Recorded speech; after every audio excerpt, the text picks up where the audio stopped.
When people think about British English, no matter how kind of sort of reductive that term might be, they're often thinking about one of a small number of southeastern British English dialects. And if we're thinking in terms of very traditional British English dialects, so the sort of thing you might find in a Dickens novel, we're looking at primarily two ones that dominate stereotypes, which are received pronunciation. You could say that only describes the phonology of the dialect rather than the dialect itself, but received pronunciation and Cockney. And these are two closely related southeastern British English dialects, both in some sense urban dialects, or sociolects, which are dialects that are kind of split by social class rather than by geography. And in this video we're going to talk about the history of both of these sociolects and the way they are now compared to the way they were, say, 150 years ago. And before we get into the really interesting stuff, it will be useful to dispel a few misconceptions. Firstly, the pronunciation of RP, so the accent of RP, hasn't been invented to sound posh. And that might sound like a ridiculous thing to say because we now have such a strong cultural association between RP and upper-class posh people, but it really is true.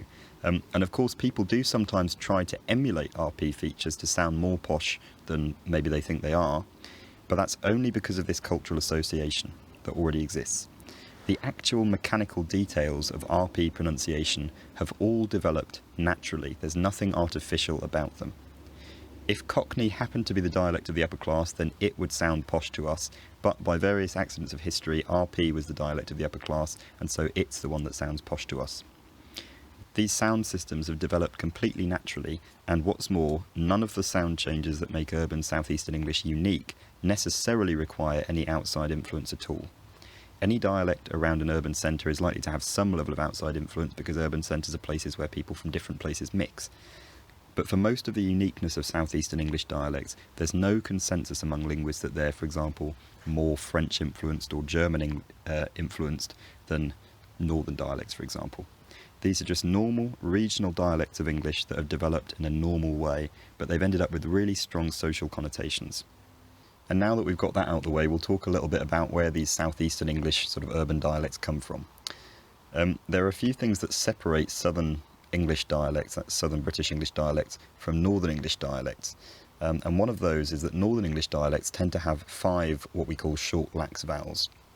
The exact realisation of those vowels will depend on where in the north you are, but broadly speaking there's something along the lines of a, e, o, u.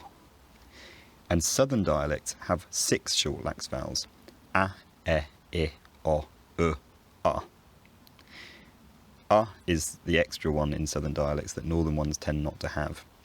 And this is because of something called the foot-strut split that happened between the 15 and 1700s, and it's so called because it caused the words foot and strut to stop rhyming, where in northern dialects foot and strut tend to rhyme, in southern dialects they don't rhyme. Certain vowels with u, like kut, look, pluck, ended up with this new vowel which is now pronounced a, cut, luck, pluck. Most southerners now say put and foot with one vowel, but luck and bunch with another vowel. The other big change is that words that used to be bath, plaster, cast have taken a backed and allophonically longer vowel, bath, plaster, cast. In the north, these are still something along the lines of bath, plaster, cast. In the south, they're bath, plaster, cast. But that doesn't apply to that vowel in all words, so trap and cat and things like that still have a in southern dialects. And there's another big change that used to mark out urban southern accents as unusual, but now it's actually spread throughout most of England, and that is non-rhoticity. So a non-rhotic dialect, which you might know if you've watched a few of these videos or know about this in general, a non-rhotic dialect is one where you only pronounce r normally if it comes before a vowel. So it's pronounced normally in red, brand, buried, but you can't hear it in car, nurse, Ford. I don't say car, nurse, Ford, I say car, nurse, Ford. R, or. In phonetic terms, these are just vowels, there's no r sound after them. Grammarians started to describe this weakening of r after a vowel back in the 1600s, and it's probably mostly disappeared by 1800 or 1850 in standard speech, although not completely disappeared. In a lot of ways, the r was still kind of there. Although it was no longer pronounced like a r, here, there was still a trace of it at the ends of some of these words. The words here, there were now pronounced something like here, there, centering diphthongs where the tongue moves to this central position while you're pronouncing the vowel. Ear, ear, air, air. The r sound has become part of the vowel sound, but it's kind of still a substitute for the r that used to be there. These centering diphthongs, ear, air, existed in older RP and Cockney dialects alike, although their exact pronunciation was slightly different from one to the other. An RP speaker in 1950 might have said something more like here, there, and a Cockney speaker might have said something more like here, there. Even though we often see them as different ends of a class spectrum, the sound systems, the phonologies of Cockney and RP are actually very closely related, and they share a lot of features in common, even if on the surface they sound different. So let's go back to the mid-1800s when Dickens was still writing, and there were probably still, well, certainly still two dialects that a modern listener would recognise as Cockney and RP. Andre Mazarin, who I'm doing a more substantial video with soon, has been a huge help in tracking down resources for the earlier pronunciation of RP and Cockney, and I can't thank him enough for that. Very helpfully sent me reams of WhatsApp messages on the subject without being asked, so I really appreciate the resources he's sent me and the help he's given me in interpreting these things, although, as it said in the disclaimer, any errors in interpretation are mine and not his. And just because historically it's undeservingly had the worst reputation, I think to even things out a bit we'll start with Cockney. If we're looking for overlap between literary Cockney descriptions and modern video recordings, Gus Elin is a very good example. He was born in Pimlico in the middle of London, and he was already 7 years old when Charles Dickens died, so he might have among the closest accents we'll get to some of these old characters. He was a music hall singer, and he was famous for being apparently a genuine Cockney rather than an upper-class performer doing an impression of one.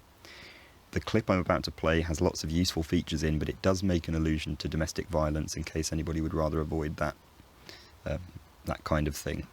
Well, it's a great big shame, and if she belonged to me, I'd let her know, and there's a fella what is 6'3", and her only 4'2". There hasn't been married not a month nor more, when underneath her thumb goes Jim. How isn't it a pity as the likes of her should part upon the likes of him? When he sent the clip over, Andre pointed out that the kit and dress vowels, which would be I and E in my accent, come out with the tongue very high in the mouth, more like I, E in a lot of cases. This is a feature that's found in several conservative dialects, and it's probably closer to the way these vowels were pronounced in London a few hundred years ago. The strut vowel is pronounced with the tongue fairly central and low in the mouth, so something like ah. Not a month, not a month, not a month. The diphthongs, that is, the vowels where the tongue glides from one place to another, are also distinctive. The goat diphthong starts off very fronted, so it comes out something like gout. The face diphthong starts in more or less the same place in the mouth, with the tongue in more or less the same place. The fleece vowel always comes out as a diphthong ranging from E to A. Fleece. The mouth diphthong doesn't appear in the clip I've shown, but it does appear elsewhere in the recording, and it's consistently actually a monophthong, something like ah, math. He's the best in all the town. He has had the knuckle down. That's not unusual by today's standards, and I've heard northerners my own age make fun of people for being from Dan South. There are a couple of features of consonants that it's also useful to pick up on. Firstly, as you might have noticed, th, as in thanks, seems to be merged with f, as in fix. Elin's 3 is pronounced free. His month is pronounced month. The th to f change is spreading through modern English dialects today, and it's not that much of a jump because th and f are both fricative sounds pronounced towards the front of the mouth, as are the and v, which are also merging for a lot of modern speakers. The interdental fricatives th, the, so called because the tongue is between the teeth when you're pronouncing them, also sound quite a bit like the labiodental ones, f, the, so called because you're using your lips and your teeth to make them.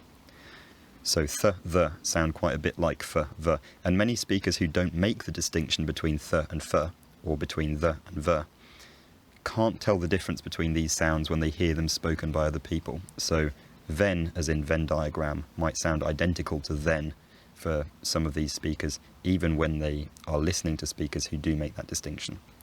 It's very important to point out that having this sound change doesn't make people less able to communicate or less good at speaking. Although there are some minimal pairs that this sound change causes to collapse, like for example Thor and for merging to just for, there aren't really enough of them to cause a practical problem for speakers, especially when context usually clarifies which one they mean anyway. Sound mergers like this are very common across languages, so just because the vowels in meat and meat merged several hundred years ago doesn't mean that we now get confused between meat and meat in casual conversation. And in the same way, speakers with the th, f sound change don't tend to get confused between Thor and for. But I think that's all I want to say about it. In this recording, Elin only does this with the voiceless th. He doesn't do it with voiced the. The word the is still pronounced with the more standard interdental fricative, the. And another thing is that he consistently trills his R's, ra, throughout the clip, and at first I couldn't tell whether this was a theatrical thing or genuinely something he would do in natural speech. The r sound that we hear in most modern English dialects has probably existed in the southeast since at least the 1600s, but there's a good chance that a trill, r, has existed until quite recently in some southern dialects too. Did Cockney speakers in the 1800s roll their R's, or is this just somebody putting it on a bit for the sake of a stage performance? In this case, we can actually compare it to a more recent phenomenon that still exists today, and that is Cockney speakers pronouncing r as what's called a labiodental approximant, r. When non-Cockney speakers do this, it's sometimes considered a speech impediment called rhotacism, and the way people often represent rhotacism in literature and things is by replacing R's with W's to represent this r sound, even though it's not quite the same sound as the English w. But many Cockney speakers have this sound natively, not because they've learnt wrong or anything like that, but because they've learnt their own dialect right. So how recent is this r sound in Cockney, and is it really the descendant of a trill, r, in Victorian Cockney? The linguist Alexander Ellis wrote a lot about non-standard English varieties in the 1800s and was born in 1814 himself, and he highlights a comment by a King's College professor in 1882 which says that most pupils can't pronounce the trilled r sound, and that they pronounce that phoneme as a burr in the throat or as a W. And that requires a bit of interpretation. So is he saying the burr in the throat is the pupils attempting to make the trilled R and failing, or is he saying that that's a sound they naturally use in their own speech? Either way, the W comment could be suggestive of this r sound already present in the dialect. Red, barrow. There's an even older feature of Cockney that makes this a bit more complicated, and it's a bit of a mystery now because it seems like it disappeared before anyone could make an audio recording of it. In loads of old novels and Punch cartoons where Victorians take the piss out of Cockney speakers, they show the Cockney speakers mixing up V and W. This seems to have been so common in the Victorian era that if you were doing an impression of a Cockney speaker, that's one of the things you do. But as far as I know, it's completely non-existent today and might not even be within living memory anymore. So why did upper-class writers depict Cockney speech as mixing up V's and W's? The job of a historical linguist is kind of to work out what the underlying situation was here that writers were trying to represent. It seems likely that there was some sort of merger at play, and this might have happened in a few ways. It could be that v and w were both allophones of the same phoneme and that people use them interchangeably with each other, and I've done a video on the idea of allophones and phonemes. If you want to watch that, I'll put a timestamp on screen so you can skip to the right bit. Or it could be that v and w had merged to some intermediate sound, and when upper-class speakers heard this, they interpreted it as v and w getting mixed up, and that's why we see that in books. Ellis goes through a few examples of this being used in Dickens, and he makes an interesting comment based on his own personal experience. So he says, although I've for many years been on the lookout for it, I've never heard v used for w in earnest in London. So we could interpret this to mean that the v and w phonemes are merged towards the w end of the spectrum, and the words like very and vex are pronounced like werry, wex. But alternatively, it could just be that they're merged as a labiodental approximant and that Ellis thinks this sounds more like a w than a v. Without an explicit phonetic description, it's hard to answer the question of exactly what people are talking about here. Hello, this is Simon editing the video. I think I overlooked something Andre pointed out to me when we were discussing the w thing, which is that in the recording of Elin that I showed you that he directed me to, Elin does actually pronounce vex as wex, and I think I must have had the word vex in my head because I've just used it as an example in the video, but he does, the audio recording isn't, the recording quality, sorry, isn't fantastic, but he does seem to pronounce it as w rather than r. So that's another data point suggesting that v and w had just merged to the w end of the spectrum, and that's probably, I suspect that's just what people were noticing. It's enough to win the temper of a shy. To win. What about the dialect of a lot of the writers documenting this kind of speech, received pronunciation? Naturally, recordings of RP from the late 1800s aren't that hard to come by because it was the prestige dialect spoken throughout a lot of Britain, but it was still fundamentally a southeastern dialect with southeastern features. So most of us probably know what RP sounded like in later years, and many people watching this video will have grown up with it as the standard accent of television presenters, but was it pronounced differently in the late 1800s? I've touched on this a tiny bit before in the video on how British monarchs spoke. So a disputed recording of Queen Victoria shows a couple of distinctive features. For example, the vowel in the word lot is pronounced with the lips quite unrounded. Whether that recording is of Queen Victoria or not, it's extremely low quality, and it's not wise to try and build up a phonological description of a dialect if you can't even understand most of what's being said. Andre directed me to this recording of Bertrand Russell, who was born in 1872, which is about 10 years after Gus Elin. And in a lot of positions he does the same thing as the alleged Queen Victoria. He pronounces the lot vowel with unrounded lips, so at times it almost sounds like ah. Listen to the way he says common here. In common with all the Whig followers of Fox. Just like with Elin, he pronounces the kit and dress vowels with the tongue very high in the mouth. I, rather than I, It was he who introduced the Reform Bill in 1832, which started England on the road towards democracy. His r is normally an alveolar approximant, r, similar to the sound I use, but sometimes it comes out as an alveolar tap. Listen to him say where I in this next clip.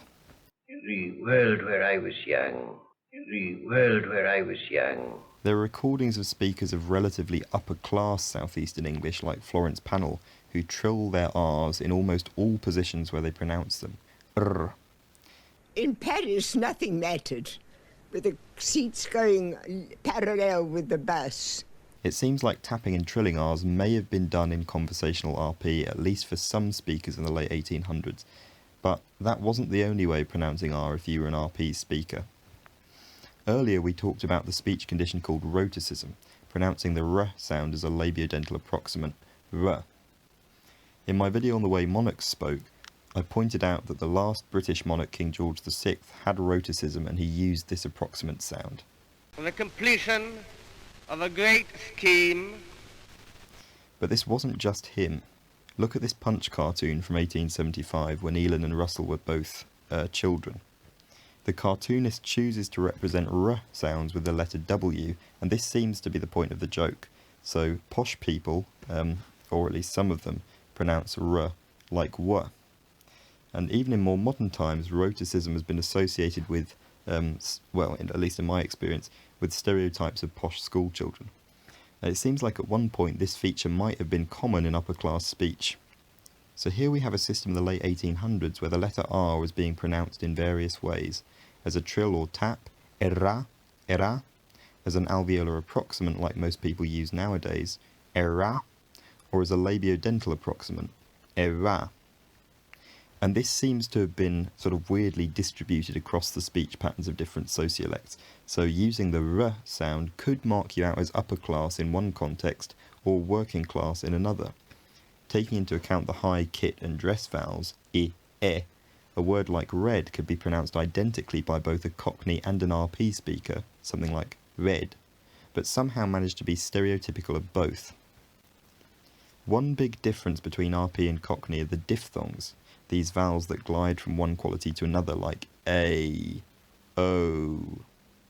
In Ealin's Cockney, if we replace his trill with an approximant, the vowels in price, mouth, face and goat come out something like price, mouth, face, goat. But Russell's versions of these vowels are more like this. I hope now. And that's a very big difference between Ealin and Russell. So Russell's price vowel isn't far off the same quality as Ealin's face vowel. So, what's an example of a minimal pair there? The way Russell said the word fight might come out very similarly to how Ealin said the word fate. Although there aren't recordings, as far as I know, of either of them saying those words. Well, there might be, but I haven't rooted through every single recording of both of them that's ever been archived. But anyway, plenty of upper-class writers did things like spelling tame as if it were time and things like that when they were representing Cockney accents. I think the first experience I had with this was in 1984 by George Orwell, which was written in 1948, I think. I will correct myself on the screen if I'm wrong. And Russell's price vowel is also different from the quality you'd expect in RP speakers from the 1970s and 80s.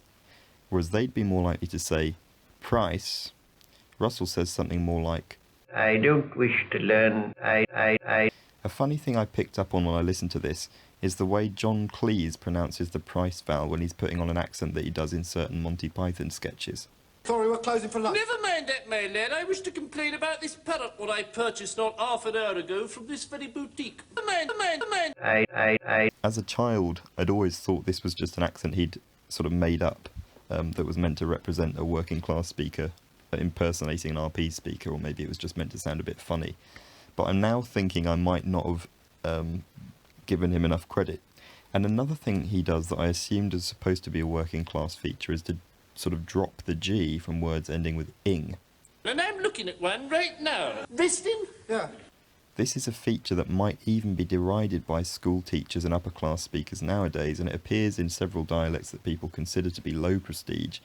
But again, David Crystal draws out a Punch cartoon from 1887 that suggests this was once considered an upper class feature.